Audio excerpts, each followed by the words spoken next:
ಒಮ್ಮೆ ಏನಾಗಿದತ್ತಂತಂದರೆ, ಆ ಚಿಕ್ಕ ವಯಸ್ಸಿನೊಳಗಿದ್ದಾಗ ಆ ಗರಗದ ಮಠದಲ್ಲಿ ಮಡಿವಾಳಪ್ಪನ ಮಠದಲ್ಲಿ ಇವರು ಕಸ ಗುಡಿಸ್ತಾರಂತ, ಕಸ ಹೊಡ್ಯಾಕಿದ್ರಂತ, ಸೇವಾ ಮಾಡ್ತಾರಂತ ಮಡಿವಾಳಪ್ಪಂದು ಮಠದೊಳಗೆ. ಒಮ್ಮೆ ಏನಾಯಿತು ಅಂತಂದರೆ, ವಿಜಯಪುರದಿಂದ ಸತಿಪತಿಗಳಿಗೆ ಮಕ್ಕಳೇ ಇದ್ದಿದ್ದಿಲ್ಲ.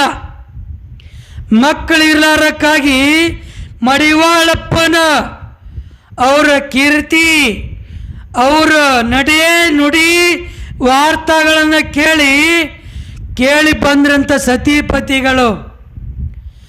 ಅವರು ಬಂದ ಕೂಡಲೇ ಏನು ನಮ್ಮದೇನು ಈಗ ಸದ್ಯ ಗೇಟ್ ಅದಲ್ಲ, ಅಲ್ಲಿ ಮಹಾದ್ವಾರ ಬಾಗಿಲಕ್ಕೆ ಬಂದು, ಅವಾಗೆಲ್ಲಿ ಮೋಟ್ರ್ ಸೈಕಲ್ ಇಲ್ಲ, ಗಾಡಿಲ್ಲ, ಏನಿಲ್ಲ, ಎತ್ತಿನ ಬಂಡಿ ಹುಡ್ಕೊಂಡು ಬಂದ್ರಂಥ ಗರಗದಕ್ಕೆ.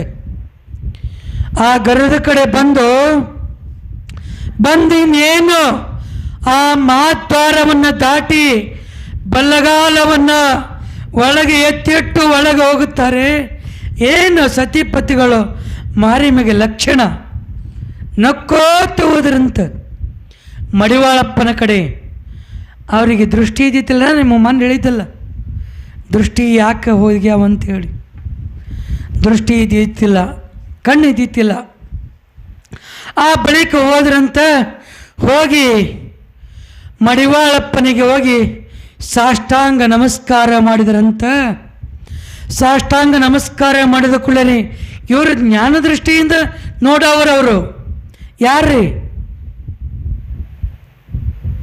ಲಕ್ಷ್ಯ ಅದಲ್ಲ,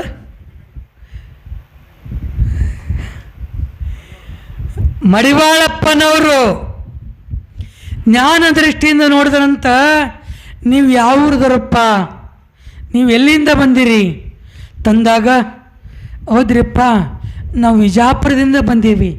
ನಿಮ್ಮ ವಾರ್ತಾ, ನಿಮ್ಮ ನಡೆ ನುಡಿ, ನಿಮ್ಮ ಕೀರ್ತಿ ಕೇಳಿ ನಾವು ಇಲ್ಲಿಗೆ ಓಡೋಡಿ ಬಂದೀವಪ್ಪ. ನೀವು ಪುತ್ರ ಸಂತಾನ ಕೊಡ್ತೀರಂತೇಳಿ ನಾವು ಓಡಿ ಬಂದೀವಪ್ಪ ಇಲ್ಲಿಗೆ ತಂದಾಗ, ಆವಾಗ ಹೇಳಿದ್ರಂತ ಮಡಿವಾಳಪ್ಪನವರು. ಕೇಳ್ರಿ, ಚಲೋ ಕತಿ ಅದ, ಕೇಳಂಗದ, ಎಷ್ಟು ಚಲೋದ ಕತಿ ಕೇಳ್ರಿ. ಯಾರೂ ಎದ್ದು ಹೋಗಬಾರ್ದು, ಎದ್ದು ಹೋದ್ರೆ ಅಲ್ಲಿ ಹೆಣದೇವು ಕೂತದ. ಇಲ್ಲಿ ಆಲದ ಮರ ಒಳಗೆ ಕೂತದ. ಯಾರು ಎದ್ದು ಹೋದ್ರಪ್ಪ ಅಂತಂದ್ರೆ ಅವ್ರಿಗೆ ಆ ದೆವ್ವ ಮಾತ್ರ ಹಿಡಿಯೋದ ಗಚ್ಚಿ. ನನಗೆ ಗೊತ್ತಿಲ್ಲರ ಹಿಡಿತಂದ್ರೆ. ಏನು ಹೇಳ್ತೀನಿ ಖುಷಿ ಬಸವಣ್ಣ, ಹಣಿ ಪಡ್ಕೊಳ್ಳೇನು. ಸತಿಪತಿಗಳು ಭಕ್ತಿಯಿಂದ ನಮಸ್ಕಾರ ಮಾಡಿ, ಯಪ್ಪ ನಮಗೆ 12 ವರ್ಷ ಆಯಿತು, ನಮಗೆ ಪುತ್ರ ಸಂತಾನೇ ಇಲ್ಲ, ಮಕ್ಕಳ ಭಾಗ್ಯವನ್ನು ಕೊಡ್ರಿ ಅಪ್ಪ, ಕರುಣಿಸುವ ತಂದಾಗ ಮಡಿವಾಳಪ್ಪನವರು ಏನು ಹೇಳ್ತಾರೆ ಜ್ಞಾನದೃಷ್ಟಿಯಿಂದ, ಏನಪ್ಪ ನಿಮ್ಮ ಹಣಿ ಬರದೊಳಗೆ, ನಿಮ್ಮ ಭೋಗದೊಳಗೆ, ನಿಮ್ಮ ಪ್ರಾರಬ್ಧದೊಳಗೆ ನಿಮಗೆ ಪುತ್ರ ಸಂತಾನ ಇಲ್ಲಪ್ಪ ತಂದಾಗ ಇವ್ರಿಗೆ ಎಷ್ಟು ಹೊಟ್ಟೆ ಒಳಗೆ ತ್ರಾಸಾಕತ್ತು, ದುಃಖ ಮಾಡಾಕತ್ತರು. ಇಷ್ಟು ಅಂದಾಗಿ ಎಷ್ಟು ತ್ರಾಸ ಆಗ್ತದೆ ರೀ, ಎಷ್ಟು ಬ್ಯಾನೆ ಆಗ್ತದೆ ರೀ, ನಮಗೆ ಬ್ಯಾನೆ ಆಗ್ತದಲ್ರಿ. ಆವಾಗ ಇವ್ರ ಕಂಡಾನ ನೀರ ದಳ ದಳ ದಳ ದಳ ಹರಿದು ಗರ್ಗದ ಮಡಿವಾಳಪ್ಪನ ಪಾದ ಮೇಲೆ ನೀರು ಹರಿತಾ ಇತ್ತು. ದುಃಖದ ನೀರು ಹರಿತಾ ಇತ್ತು. ಆ ಬಳಿಕ ದುಃಖ ಮಾಡುತ್ತಾ ಏನು ಬರುತ್ತಾ ಇದ್ರಲ್ಲ, ಇನ್ನೇನು ಅವರ ಮಠದ ಸಮ್ಮುಖದೊಳಗ ಒಂದು ಪತ್ರಿ ಗಿಡದ ಕಟ್ಟಿ ಮೇಲೆ ಇವ ಸಿದ್ದಪ್ಪ ಕುಳಿತಿದ್ದ. ಸಿದ್ದಪ್ಪ ಯಾರಿ? ಈ ನಮ್ಮ ಸಿದ್ದಪ್ಪ ಅಂದಿರಿ. ಆ ಸಿದ್ದಪ್ಪ ಯಾವ ಸಿದ್ದಪ್ಪ ರೀ? ಹುಬ್ಬಳ್ಳಿ ಸಿದ್ದಾರೂಢರು. ಸಿದ್ದಪ್ಪ ಕೂತಿದ್ದ ಪತ್ರಿ ಗಿಡದ ಕಟ್ಟಿ ಮೇಲೆ. ಅವಾಗ ಇವರ ತಾಯಿ ತಂದೆ ಹೋಗುವಾಗ ನಕ್ಕೋತ ಹೋಗ್ಯಾರ. ಆದರೆ ಈಗ ಬರುವಾಗ ದುಃಖ ಮಾಡುತ್ತಾ ಹೊಂಟ್ರಲ್ಲಪ್ಪ, ಇವ್ರು ಏನಾಗ್ಯ ಅಂತೇಳಿ ಆ ಏನು ಕಟ್ಟಿ ಮೇಲೆ ಬಂದು ಜಿಗದು ಬಂದ ಅಡ್ಡಗಟ್ಟಿ ಕೇಳ್ತಾನೆ, ಇಮ್ಮ ತಾಯಿ ಇಪ್ಪ ಏನಾಗ್ಯದಪ್ಪ, ಯಾಕೆ ದುಃಖ ಮಾಡಾಕತ್ತೀರಿ, ಏನಾಗ್ಯದ ತಂದಾಗ ಇವ್ರು ಹೇಳ್ತಾರೆ, ತಾಯಿ ತಂದೆ ದುಃಖ ಮಾಡಿ, ಇಪ್ಪ ಮಗ ಸಿದ್ಧ ನಿನಗೇನು ಹೇಳಪ್ಪ, ನಾ ಮಡಿವಾಳಪ್ಪನ ವಾರ್ತಾ ಕೇಳಿ ನಾವು ಇಲ್ಲಿಗೆ ಬಂದು ಓಡಾಡಿ, ಆದರೆ ನಮ್ಮ ಭೋಗದೊಳಗ ನಮಗೆ ಪುತ್ರ ಸಂತಾನ ಇಲ್ಲಪ್ಪ ಅಂತೇಳಿ ಹೇಳಿದ್ರಂತ. ಅದಕ್ಕಾಗಿ ನಮಗೆ ದುಃಖ ಆಗಾಗ್ತದೆ. ಆವಾಗ ಸಿದ್ದಪ್ಪ ಹೇಳ್ತಾನೆ, ಎಮ್ಮ ತಾಯಿ ದುಃಖ ಮಾಡಿಬೇಡಪ್ಪ. ತಲೆ ಮೇಲೆ ಕೈ ಎಡಿಸ್ತಾರೆ, ಕೈ ಸವರಿಸ್ತಾರೆ. ಆ ಬಳಿಕ ದುಃಖ ಮಾಡಬೇಡ್ರಿ, ಅಪ್ಪ ಕೊಡ್ತಾನೆ. ನಿಮಗೇನಾದರೂ ಒಂದು ಯಾವುದರ ಸಿಟ್ಟಿನೊಳಗೆ ನಿಮಗಂದಿರಬೇಕು, ನಿಮಗೆ ಮಕ್ಕಳು ಕೊಡ್ತಾನೆ. ಹ್ಯಾಂಗೆ ಕೊಡ್ತಾನಪ್ಪ, ಅವರೇ ಇಲ್ಲಂದ ಬಳಕ ಇನ್ಯಾಂಗ ಮಕ್ಕಳಾಗುತ್ತವ ತಂದಾಗ, ಒಂದಿಷ್ಟು ಸ್ವಲ್ಪ ತಾಳ್ರಿ, ಇಲ್ಲೇ ನಿಲ್ರಿ, ನಮ್ಮದಿಷ್ಟು ಓಡಿ ಹೋಗಿ ಆ ಪತ್ರಿಯನ್ನು ತಂದು ಕೊಡ್ತೀನಿ ತಂದರು. ಪತ್ರಿ ದಿಗ್ಗಿ ಓಡಿ ಕಟ್ಟಿ ಮೇಲೆ ಹಾರಿ ಪತ್ರಿಯನ್ನು ಹರ್ಕೊಂಡು ಬರುತ್ತಾನೆ. ಪತ್ರಿ ಹರ್ಕೊಂಡು ಬಂದು, ಅಮ್ಮ ತಾಯಿ ಉಡಿ ಒಡ್ಡಮ್ಮ, ಉಡಿ ಒಡ್ಡು, ಇಡೀ ಪತ್ರಿ ಅಂತೇಳಿ ಹೇಳಿದ ತಕ್ಷಣವೇ ಉಡಿ ಒಡ್ದಳು ತಾಯಿ. ಸಿದ್ದಪ್ಪ ಪತ್ರಿ ಕೊಟ್ಟ. ಪತ್ರಿ ಕೊಟ್ಟದ ಕೂಡಲೇ, ಅಮ್ಮ ಇದು ನೀನು ಮನೆಗೆ ಹೋದ ಬಳಕ ಇದು ಪತ್ರಿಯನ್ನು ಶಿವನೆಯನ್ನು ಮಾಡು, ಶಿವಕರಿಸು, ತಿಳಿತದಲ್ರಿ, ಶಿವನೇ ಮಾಡು, ಶಿವಕರಿಸು. ಹಾಂ, ಶಿವಕರಿಸು ತಂದಾಗ ಆವಾಗ ಅಪ್ಪ ಹೇಳ್ತಾನೆ, ಆ ಏನು ಪತಿದೇವರು ಹೇಳ್ತಾನೆ, ಏನೋ ಶಿತ ಈ ಪತ್ರಿದಿಂದ ಮಕ್ಕಳಾಗ್ತವೇನು, ಮಕ್ಕಳಾಗ್ತವೋ ಅಂತ ಮಡಿವಾಳಪ್ಪನೇ ಮಕ್ಕಳಾಗಲ್ಲ ತಿಳನ, ಆದರೆ ನೀ ಹಂಗ ಮಕ್ಕಳಾಗುತ್ತವ ಅಂತ ಹೇಳಿದಿ, ಈ ಪತ್ರಿ ತಿಂದ್ರೆ ಮಕ್ಕಳಾಗುತ್ತವೇನು ತಂದಾಗ ಗದ್ದರಿಸಿದ ಕೂಡಲೇ ಸಿದ್ದಪ್ಪತ್ತನ, ಇದು ಪತ್ರಿ ಇದ್ರು, ಇದು ಕೈ ಅದನೋ, ಇದು ಕೈಯ ಶಯ್ಯ ಸಪ್ಪಗ ರುಚಿ ಅದ, ನಿಷ್ಟು ತಿಂತಾರೆ ನೋಡು, ಇದು ಕಾರಿಲ್ಲ ಸಪ್ಪಗಿಲ್ಲ ಏನೂ ಇಲ್ಲ, ಇದು ತಿಂದ್ರೆ ಏನಾಗ್ತದನೋ ಅಂತ ಕೇಳಿದಾಗ ತಾಯಿ ಅಂತಾಳ, ಆಯ್ತಪ್ಪ ನೀ ಹೇಳ್ದಂಗೆ ನಾ ಮಾಡ್ತೀರಪ್ಪ, ನೀ ಹೇಳ್ದಂಗೆ ನಾ ಸ್ವೀಕರಿಸ್ತೀನಿ, ಸೇವನೆ ಮಾಡ್ತೀನಿ ತಂದಾಗ ಇವರು ಹೋದ್ರೆ ಮನೆಗೆ ಹೋದ ಕೂಡಲೇ ಬೆಳಗಿನ ಜಾವ ಎದ್ದ ಕೂಡಲೇ ಸ್ನಾನ ಮಾಡಿಸಿ ಪೂಜಾ ಮಾಡಿಸಿ ಅದು ಪತ್ರಿಯನ್ನು ಸೇವನೆಯನ್ನು ಮಾಡಿದ ಬಳಿಕೆ ಆಕೆ ತಾಯಿಗೆ ಗರ್ಭ ನಿಂತ್ರಿ, ಸೂಸಲ ನಿಂತು. ಆವಾಗ ಹೇಳಿದಿಲ್ಲ ಸಿದ್ದಪ್ಪ ಹೋಗುವಾಗ, ನಿಮ್ಮ ಮಕ್ಕಳಾಗುತ್ತವ, ಗಂಡಸ ಮಗ ಹುಟ್ಟಿ ಬರುತ್ತಾನ, ಆ ಗಂಡಸ ಮಗನಿಗೆ ನಮ್ಮ ಮಡಿವಾಳಪ್ಪನ ಮಡದೊಳಗೆ ತಂದು ಜಡಿ ತೆಗೀರಿ ಅಂತ ಹೇಳಿದ.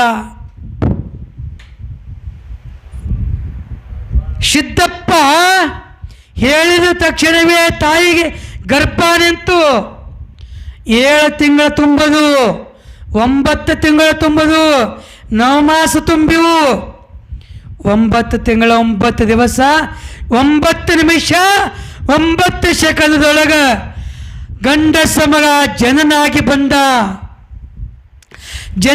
ಬಂದ ಕೂಡಲೇ ಮುಂದೆ ಬೆಳೀತಾ ಮಗನಿಗೆ ಆ ಮುಂದೆ ಎತ್ತಿನ ಬಂಡಿ ಹೂಡಿ, ಏನು ಶೃಂಗಾರ ಎತ್ತಿನ ಬಂಡಿಗೆ, ಹಂಗೆ ನಾವೆಲ್ಲಿ ಶೃಂಗಾರ ಮಾಡ್ತೇವ್ರಿ, ಎತ್ತಿನ ಬಂಡಿಗೆ ಶೃಂಗಾರ ಮಾಡೋಕ್ಕಾಗಲ್ಲ. ಏನು ಅದಕ್ಕೆ ಹೂವಿನ ಹಾರ, ಏನು ತೋರಣ, ಏನು ತೆಂಗಿನ ಪರಕೆ, ಏನು ಕಟ್ಟಿ ಹತ್ತೂರವಾಗಿ ಓದಿಸುತ್ತ ಬಾರಿಸುತ್ತ ಬಂದಿರುತ್ತೆ. ಎಲ್ಲಿಗೆ ಗರ್ಗಕ್ಕೆ ಬಂದು ಕೇಳಿದ ತಕ್ಷಣವೇ ಅವರಿಗೆ ಸಂತೋಷವಾಯಿತು.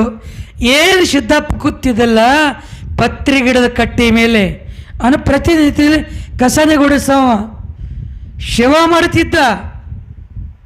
ಅವಾಗ ಇವರು ಬಂದು ಕೂಡಲೇ ಸಂತೋಷವಾಯಿತು. ಹೋದ್ರು ಕೂಡಲೇ ಅಪ್ಪನ ಕಡೆ ಹೋದರು, ಮಡಿವಾಳಪ್ಪನ ಕಡೆ ಹೋದರು. ಮಡಿವಾಳಪ್ಪನಿಗೆ ಹೋಗಿ ಸಾಷ್ಟಾಂಗ ನಮಸ್ಕಾರವನ್ನು ಎರಗಿದ್ರಂತ. ಅವಾಗ ಇವರು ಜ್ಞಾನ ದೃಷ್ಟಿಯಿಂದ ನೋಡಿದ್ರಂತ. ಯಾರ ನೀವು ಹೋದರ್ಸ ನೀವು ಬಂದವರೆಲ್ಲ ತಂದಾಗ ಹ್ಞೂ ರೀಪ್ಪ ತಂದ್ರತ್ತು. ನೋಡ್ರಿ ಅವ್ರಿಗೆ ಕಣ್ಣಿಲ್ಲ, ಹೆಂಗೆ ತಿಳ್ಕೊಂಡ್ರವರು ಜ್ಞಾನ ದೃಷ್ಟಿಯಿಂದ ನೋಡಿದ್ರಂತ. ನಿಮಗೆ ಮಕ್ಕಳಾಗೋದಿಲ್ಲ ಅಂತ ಹೇಳಿದಿಲ್ಲ ಅಂತ ಕೇಳಿದ್ರಂತ. ಹಾಗಾದ್ರೆ ಮಕ್ಕಳು ಹೆಂಗದು? ಅವಾಗ ಹೇಳಿದ್ರಂತ, ತಾಯಿ ತಂದೆ ಅಲ್ಲಿ ಕೂತಾನಲ್ಲ ಆ ಪತ್ರಿ ಗಿಡದ ಕಟ್ಟಿ ಮೇಲೆ ಆ ಸಿದ್ಧ ಹೇಳ್ಯಾನ್ರಿಪ್ಪ, ಸಿದ್ದಪ್ಪ ಹೇಳ್ಯಾನ ಅಂತಂದಾಗ ಇವರಿಗೆ ಸಿಟ್ಟು ಬಂತ್ರಿ ಮಡಿವಾಳಪ್ಪನಿಗೆ. ಏ ಸಿದ್ಧ, ನೀವು ಅಂಜಿಗಿಂಜಿ ಟುಣಕತ್ತೆ ಹಾರ್ತೀರಿಪ್ಪ. ಏ ಸಿದ್ಧ, ಓರಪ್ಪ ತಿಕ್ಕಿದ್ದೀರಿ ಹುಡ್ಕೋತ ಬಂದ್ರಿ, ಹೇಳ್ರಿಪ್ಪ ಏನು ಮಾಡಿದ್ಯೋ? ಏನಿಲ್ರಿ ನಾ ಮಕ್ಕಳಾಗೋದಿಲ್ಲ ಅಂತ ಹೇಳಿದ್ದೀನಿ ಇವರಿಗೆ. ಹಾಗಾದ್ರೆ ನೀ ಮಕ್ಕಳು ಯಾಕೆ ಕೊಟ್ಟಿ? ಇಲ್ಲಪ್ಪ, ನಾ ಸುಮ್ಮ ನಿಮ್ಮ ಹಸ್ತದಿಂದ ನಾ ಪತ್ರಿ ಕೊಟ್ಟೀನಿ, ಪತ್ರಿಯಿಂದ ಮಕ್ಕಳಾಗ್ಯಾವ. ನಿಮ್ಮ ಹಸ್ತದಿಂದ ಕೊಟ್ಟೀನಿಪ್ಪ, ನಿಮ್ಮ ಮಠದೊಳಗಿಂದ ಕೊಟ್ಟೀನಿ, ನಂದೇನಿಲ್ಲಪ್ಪ. ಸಿದ್ಧ, ನಂದು ಮಹಾನ್ ಅಪಮಾನ ಮಾಡಿದಲ್ಲೋ, ಒಂದು ಕ್ಷಣನೂ ನನ್ನ ಮಠದಲ್ಲಿ ನಿಲ್ಲಬೇಡ, ತೊಲಗ ಆಚೆ ತಂದ. ಎಲ್ಲಿಗೆ ಹೋಗ್ಲಿಪ್ಪ? ನಾನು ಅನಾಥ, ನೀನು ನಾಥ. ಯಾರ್ರೀ? ನಾನು ಅನಾಥ, ನೀನು ನಾಥ. ನನಗೆ ತಾಯಿ ತಂದೆ ಯಾರಿಲ್ಲ, ನೀನೇಪ್ಪ ತಾಯಿ ತಂದೆ.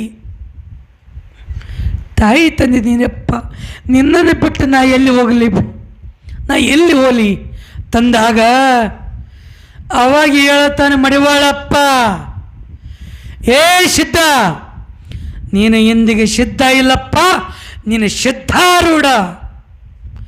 ಸಿದ್ಧಾರೂಢ.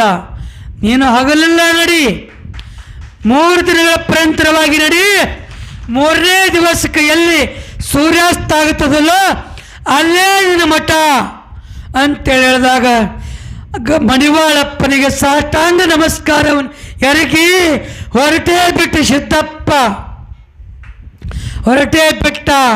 ಹಗಲೆಲ್ಲ ನಡೆದ, ರಾತ್ರಿ ಎಲ್ಲ ನಡೆದ, ಹಿಂಗೆಲ್ಲ 3 ದಿನಗಳ ಪರಂತರ ನಡೆದ. 3ನೇ ದಿವಸಕ್ಕೆ ಎಲ್ಲಿ ಸೂರ್ಯಾಸ್ತ ಆಗುತ್ತದಲ್ಲೋ, ತಾಯಿ ಹೊಟ್ಟೆ ಒಳಗೆ ಸೂರ್ಯ ಹೋಗುತ್ತಾನಲ್ಲೋ, ಅವಾಗ ಅಲ್ಲಿ ಏನು ಸ್ಥಾನ ಆಗುತ್ತೆ ಅಂತೇಳಿ ಹೇಳಿದ್ರಲ್ಲ, ಅದೇ ಹುಬ್ಬಳ್ಳಿ ಮಠದಲ್ಲಿ, ಹುಬ್ಬಳ್ಳಿ ಸ್ಮಶಾನ ಭೂಮಿಯಲ್ಲಿ ಅಲ್ಲಿ ಹೋದ ಬೆಳಕು, ಸೂರ್ಯಾಸ್ತಾದ ಬೆಳಕು, ಅಲ್ಲೇ ಒಂದು ಮಠ ಸ್ಥಾಪನಾವನಾಯಿತು. ಸಿದ್ಧಾರೂಢ ಎಂಥ ಪವಾಡ, ಎಂಥ ಲೀಲೆ ಸತ್ಪುರುಷರದು.